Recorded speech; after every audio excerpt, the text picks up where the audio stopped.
मजदूर गांव में रामू नाम का एक व्यापारी रहता था जो सेठ मोटूलाल के यहाँ काम करता था। रामू सेठ के खेतों पर मजदूरी करता था और फिर फसलों को नाव से दूसरे गांव में बेचा करता था। जल्दी जल्दी करो, सारा समय यहीं पर लगा दोगे तो ये सामान कौन ले जाएगा? अरे थोड़ा जल्दी जल्दी हाथ चलाओ। हाँ मालिक, सारा सामान नाव पर रख दिया है, बस ये कुछ चावल के बोरे ही रह गए हैं, बस इनको भी रखकर हम तुरंत ही निकल जाएंगे। हाँ ठीक है, जल्दी करो। अरे बिरजू कहाँ गया? कहीं दिख नहीं रहा है। वो मालिक बिरजू इस ठंड में अचानक बेहोश होकर गिर पड़ा था, इसलिए हम उसे घर छोड़ आए। अरे तो तुमने मुझे क्यों नहीं बताया? घर क्यों भेज दिया? मालिक मैं हूँ कि तुम बताओ जरा। आप मालिक? तो तुमने किससे पूछकर उसे घर भेज दिया?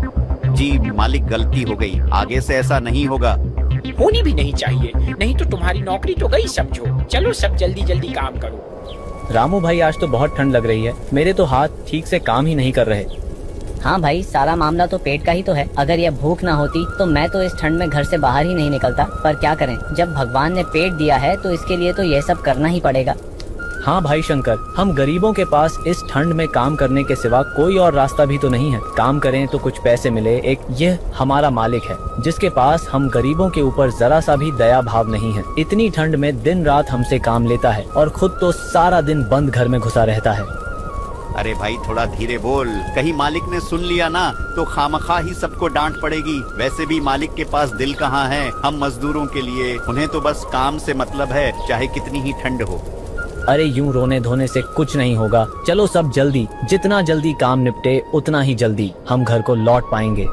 सभी मजदूर नाव में बैठकर दूसरे गांव के लिए निकल पड़ते हैं। रामू अपने परिवार के साथ एक छोटे से टूटे फूटे मकान में रहता था। रामू सेठ मोटू के खेतों में खेती करके अपने परिवार का पालन पोषण करता था। रामू का परिवार बहुत गरीब था और उनका घर भी टूटा फूटा था, जिस वजह से सर्दियों का मौसम आते ही उन्हें बहुत परेशानियों का सामना करना पड़ता था। माँ, आप पिताजी को बोलो ना, वे छत की मरम्मत करवा ले और खिड़कियों को भी ठीक करवा दे। सर्दियों का मौसम शुरू हो गया है, रात को जब खिड़की से हवा आती है ना तो बहुत सर्दी लगती है। चिंता मत करो बेटा, मैं तुम्हारे पिताजी से कहकर इस खिड़की में पर्दा लगवा दूंगी, क्योंकि खिड़की लगाने के पैसे तो अभी हमारे पास नहीं है, लेकिन पर्दा लग जाएगा तो उससे भी बहुत बचाव हो जाएगा।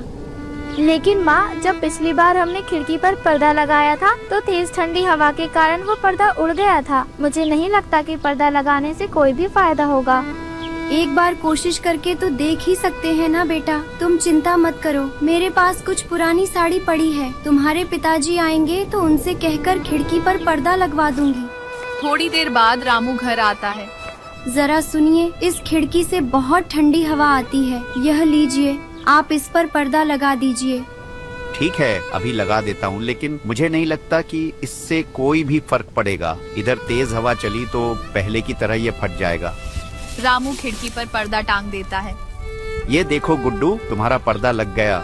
जी, मैं आपको कह रही थी कि ठंड का मौसम शुरू हो गया है, हमारी छत में जगह जगह छेद भी है। अगर ठंड में कहीं बारिश हो गई तो इस सर्दी को झेलना हमारे लिए कठिन हो जाएगा। इससे पहले कि कहीं बारिश हो, आप इस छत की मरम्मत करवा दीजिए। पर बिंदिया, तुम्हें तो पता है ना, मरम्मत करवाने में काफी पैसे लग जाएंगे और इतने पैसे अभी मेरे पास नहीं है। तो आप अपने सेठ से पैसे उधार ले लीजिए। बिंदिया, तुम्हें तो पता ही है ना, सेठ मोटूलाल इतनी आसानी से पैसे देने वाला नहीं है। मेरी तनख्वाह ही वह बहुत मुश्किल से देता है, तो मुझे उधार में पैसे क्यों देगा? हमारे गांव में जमींदार गोगो का घर भी तो है, आप उससे पैसे ले लीजिए, किसी से भी पैसे ले लीजिए, बस छत की मरम्मत करवा दीजिए। यह ठंडी हवा अब हमसे बर्दाश्त नहीं होती है, अगर बारिश हो गई तो हमारा क्या होगा? ठीक है बिंदिया, मैं गोगो के पास जाकर कुछ पैसे उधार मांग कर देखता हूँ। थोड़ी देर बाद रामू जमींदार गोगो के पास पहुँच जाता है। अरे आओ रामू, कहो कैसे आना हुआ? आखिर इतने दिनों बाद अचानक तुम्हें हमारी याद कैसे आ गई? जमींदार जी, मुझे कुछ पैसे उधार चाहिए थे। अच्छा, तो तुम उधार लेने आए हो? उधार तो मैं तुम्हें दे दूंगा, लेकिन 3% ब्याज लगेगा। अगर जमींदार जी, ब्याज कुछ कम नहीं हो सकता? नहीं भाई रामू, ब्याज तो 3% ही लगेगा। गांव के बाकी लोगों को भी मैं 3% पर ही ब्याज देता हूँ, तो भला तुम्हें कैसे कम लगा सकता हूँ? अगर मैं तुम्हें ब्याज कम लगाया तो गांव के अन्य लोगों के साथ बेईमानी होगी ना। हाँ, बात तो आप की ठीक है, मगर अरे अगर मगर के चक्कर में मत पड़ो। मैं कौन सा आज ही तुमसे पैसे मांग रहा हूँ। अभी कुछ दिन रहने दो, अगले महीने बाद से ब्याज की रकम चुका देना। मुझे भी कोई जल्दी नहीं है। ठीक है जमींदार जी, तो आप मुझे 3% ब्याज पर ही पैसे दे दो। रामू जमींदार से पैसे लेकर अपनी छत की मरम्मत करवा लेता है। देखो बिंदिया, अब तो छत की मरम्मत भी हो गई है और खिड़कियां भी ठीक हो गई हैं। अब घर में ठंडी हवा भी नहीं आ रही है। अब हमारी ठंड भरी रात आराम से गुजर जाएगी। जी हाँ, बड़े दिनों बाद आराम मिला है घर में, वरना ठंडी हवाओं से तो पूरा शरीर कांप रहा था। इस तरह रामू का परिवार के दिन खुशहाल बीत रहे थे। रामू का काम भी अच्छा चल रहा था।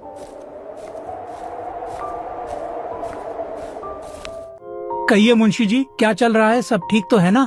जी हुकुम, सब ठीक है। और भला आपके डर से कौन गलती कर सकता है? हाँ, डर जरूरी है, नहीं तो जमींदारी नहीं चलेगी। आज की जो भी आमदनी होगी वह मुझे बता देना।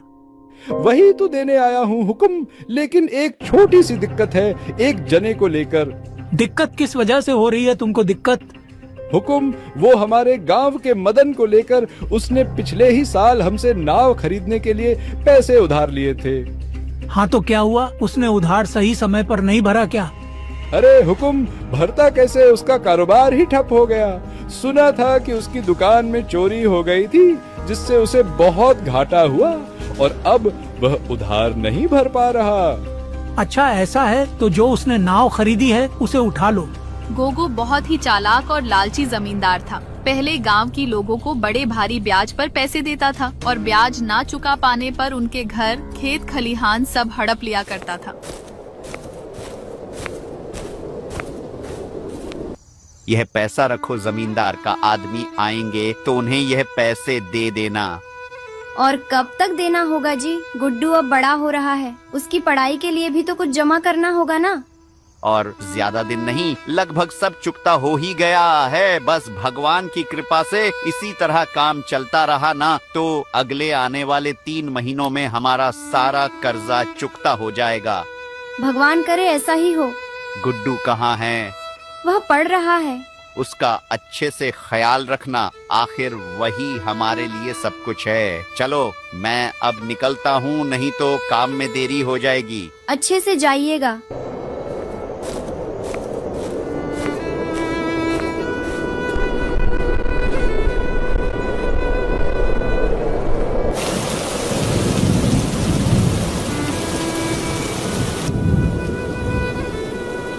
हे भगवान, बारिश होने लगी। ना जाने तुम्हारे पिताजी कहाँ रह गए। भगवान करे सब ठीक हो।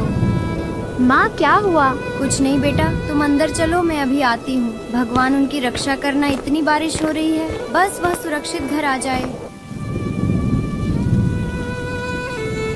अरे थोड़ा सा खा लो ना बेटा, नहीं तो ये खाना बर्बाद हो जाएगा ना बेटा। माँ मुझे भूख नहीं लगी है। रात बहुत बड़ी है बेटा, अगर अभी नहीं खाओगे तो रात में भूख लग जाएगी। माँ आप क्या खाएंगी? बस आपके पापा आ जाएं, तब हम एक साथ खा लेंगे, लेकिन तुम खाकर सो जाओ। लगता है तुम्हारे पापा आ गए, मैं दरवाजा खोलकर आती हूँ। जी आप कौन? क्या यह रामू का घर है? हाँ कहिए।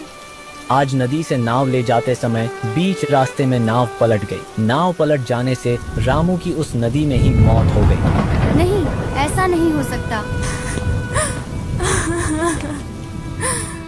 इसके बाद बिंदिया अपने जीवन में अकेली पड़ जाती है। उसके जीवन की सारी खुशियाँ चली जाती है। वह खुद तो दूर, वह अपने बेटे को भी 3 वक्त का ढंग से खाना भी नहीं खिला पाती है। ऊपर से जमींदार के पैसे ना लौटाने पर उसको खूब खरी खोटी सुननी पड़ती है। वह दिन के आधे समय में सिर्फ रोती रहती थी। उसे जीने की कोई इच्छा न थी, इसलिए वह खुद को मारना चाहती थी। लेकिन यह सब सोचते ही उसे अपने बेटे की याद आ जाती थी।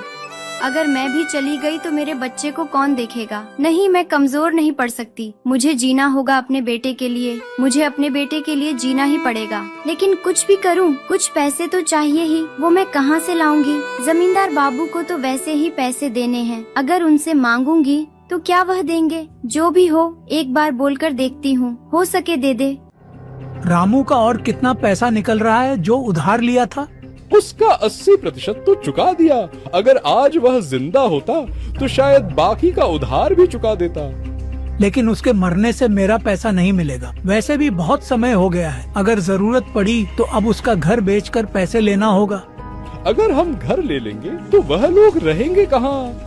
ये मेरा सर दर्द नहीं है, वह उन्हें समझने दो। मैंने जो कहा है वह जाकर करो।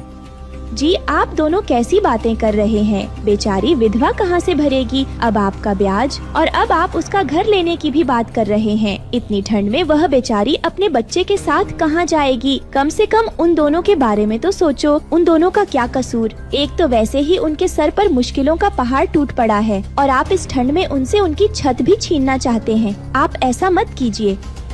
यहाँ क्या कर रही हो तुम? तुम्हें कितनी बार कहा है मेरे व्यापार में बार बार दखल अंदाजी मत किया करो। तुम्हारा काम घर में झाड़ू पोछा करना है, जाओ और अपना काम करो। माफी हुजूर, लेकिन ठकुराइन जी बात तो सही कह रही है। इतनी ठंड में वह बेचारे कहाँ जाएंगे? मैं क्या कह रहा था हुजूर, रामू ने जितना पैसा दिया था उससे कहीं ज्यादा उसके घर की कीमत है। इसलिए आप वह घर ले लीजिए और उन्हें नदी किनारे वाला आपका जो पुराना घर है ना, वह उनको दे दीजिए, और थोड़े बहुत पैसे भी दे देना। वैसे भी वह घर कब से वीरान पड़ा हुआ है, क्या पता कब नदी में बह जाए, और इसके लिए आपको कोई दोष भी नहीं दे सकेगा। वैसे भी अगर इतनी ठंड में आप उनको घर से बाहर निकालेंगे और यह बात गांव में फैलेगी तो आपकी बहुत बदनामी होगी, लोग आपको बेरहम समझेंगे। बात तो तुम पते की कर रहे हो मुंशी। ठीक है, जैसा तुमने कहा है वैसा ही करो। जमींदार बाबू, आओ आओ, तुम्हारी ही बारे में बात चल रही थी। ये बताओ, इस बार तुमने मेरा बकाया क्यों नहीं दिया? इसी बारे में तो आपसे बात करने आई हूँ। जमींदार जी, मेरे गुड्डू के बाबूजी जो कुछ भी बचा कर गए थे वह सब तो अब खत्म हो चुका है। अभी 2 वक्त का खाना भी ठीक से नहीं मिल रहा। अभी किस तरह आपके पैसे वापस करूँ? ऐसे तो काम नहीं चलेगा। पैसे जब तुमने लिए हैं तो तुम्हें ही वापस करने होंगे ना। वह तो मैं जानती हूँ, लेकिन मैं छोटे से बच्चे को लेकर क्या काम करूँगी? वैसे मैंने हुक्म से बात तो की है, तुम्हारा जो घर है वह तुम जमींदार जी को दे दो, और बदले में नदी के किनारे वाला जो जमींदार बाबू का घर है ना, वह ले लो, और साथ में कुछ पैसे भी। लेकिन वह घर तो कब से वीरान पड़ा है, वहाँ पर हम किस तरह रहेंगे और क्या खाएंगे? इन पैसों से तुम नदी के किनारे खाली वाली जगह पर खेती कर सकती हो और फसल को बाजार में बेचकर अपना परिवार चला सकती हो। मैं इससे ज्यादा कुछ नहीं कर सकता हूँ। इसके बाद बिंदिया अपने बेटे को लेकर उस घर में चली जाती है। जितना हो सके उसने घर के बगल वाली जगह की सफाई की। इसके बाद उसने उस खाली जगह पर खेती करना शुरू कर दिया। इसके बाद वह बाजार में फसलों को बेचकर अपना घर चलाने लगी। माँ, मुझे बहुत डर लग रहा है। मुझे उस घर जाना है। ये घर अच्छा नहीं है। वह घर अब नहीं है बेटा, वह घर बारिश में बह गया। हम दोनों इस घर को बिल्कुल नया बना देंगे। जब तुम बड़े हो जाओगे और बहुत पैसे कमाओगे तब हम लोग एक बड़ा घर लेंगे। हाँ माँ, मैं बहुत बड़ा आदमी बनूंगा। जमींदार बाबू के घर से भी बड़ा घर होगा हमारा। ठीक है बेटा, ठीक है। अभी बाहर मत जाना। बेटा, तुम जाकर बिस्तर पर बैठो, मैं अभी आती हूँ। बिंदिया सुबह देखती है कि छत पर से पानी गिरने के कारण जमीन के नीचे गड्ढा बन गया है। भला यह क्या हुआ? इतना बड़ा गड्ढा कैसे हो गया? तभी बिंदिया की नजर उस गड्ढे के किनारे एक चमकती चीज पर जाती है। गड्ढे के अंदर अब यह क्या है जो चमक रहा है? थोड़ा मिट्टी हटाकर देखती हूँ। बिंदिया उस मिट्टी को हाथों से हटाती है। अरे, ये तो सोने के सिक्के हैं। सोने के सिक्के से भरा मटका। इन सिक्कों के बारे में अगर जमींदार बाबू को पता चल गया तो वह तो सब लेकर चले जाएंगे। आज ही मुझे ये सब लेकर यहाँ से चले जाना होगा। इसके बाद बिंदिया सिक्कों को अपने झोले में रखकर अपने बेटे को साथ लेकर उस गांव से हमेशा हमेशा के लिए चली जाती है। फिर किसी और गांव में जाकर घर खरीद कर